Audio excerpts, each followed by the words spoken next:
बहुत अफसोस है जी। और मैं हाजिर हूँ यहाँ पे ये 6 फरवरी का जो अंदोनाक जो वाक़या हुआ है, इससे पूरी कौम सोगवार है और सबके दिल दुखी। जिस तरह हमारे बुजुर्ग, नौजवान, बेटे, बच्चे जिस तरह उनको शहीद किया गया, मैं समझता हूँ कि इससे बदतरीन बर्बरियत का कोई और मिसाल नहीं।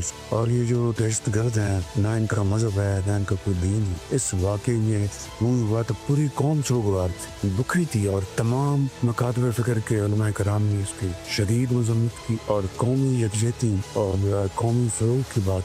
पूरी कौम एक यकजां दो गालिब है जिस वाक़े की। और जो शहदा हैं उन सब के लिए 50 लाख रुपए फीकस और जो शदीद ज़ख्मी हैं 30 लाख रुपए। और मैं समझता हूँ कि ये जो वाक़या हुआ है इसने पूरी कौम को इकट्ठा किया और ये जो नापाक साजिश थी मुसलमानों में तफरीक पैदा करनी और उनके इत्तेहाद को ज़रब लगाने के लिए, ये नापाक कोशिश मुकम्मल तौर पर दफन हो गई है। वज़ीर-ए-आज़म के दौरे तरलाई की जहाँ मस्जिद खदियतुल कुबरा आमद और शहदा के वर्सा और मुतासरीन से मुलाकात की। शहबाज शरीफ का शहदा के अहल खाना के लिए 50-50 लाख रुपए इमदाद का ऐलान, ज़ख्मी नमाजियों के लिए 30-30 लाख रुपए और मामूली ज़ख्मी नमाजियों के लिए 10-10 लाख रुपए इमदाद का ऐलान किया।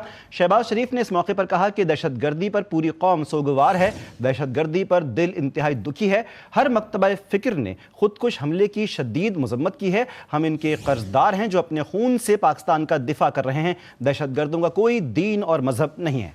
बहुत अफसोस है जी। और मैं हाजिर हूँ यहाँ पे ये 6 फरवरी का जो अंदोनाक जो वाक़या हुआ है, इससे पूरी कौम सोगवार है और सबके दिल दुखी। जिस तरह हमारे बुजुर्ग, नौजवान, बेटे, बच्चे जिस तरह उनको शहीद किया गया, मैं समझता हूँ कि इससे बदतरीन बर्बरियत का कोई और मिसाल नहीं।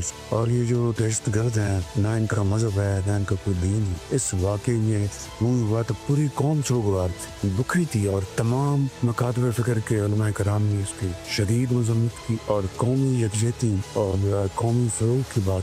पूरी कौम एक यकजां दो गालिब है जिस वाक़े की। और जो शहदा हैं उन सब के लिए 50 लाख रुपए फीकस और जो शदीद ज़ख्मी हैं 30 लाख रुपए। और मैं समझता हूँ कि ये जो वाक़या हुआ है इसने पूरी कौम को इकट्ठा किया और ये जो नापाक साजिश थी मुसलमानों में तफरीक पैदा करनी और उनके इत्तेहाद को ज़रब लगाने के लिए, ये नापाक कोशिश मुकम्मल तौर पर दफन हो गई है।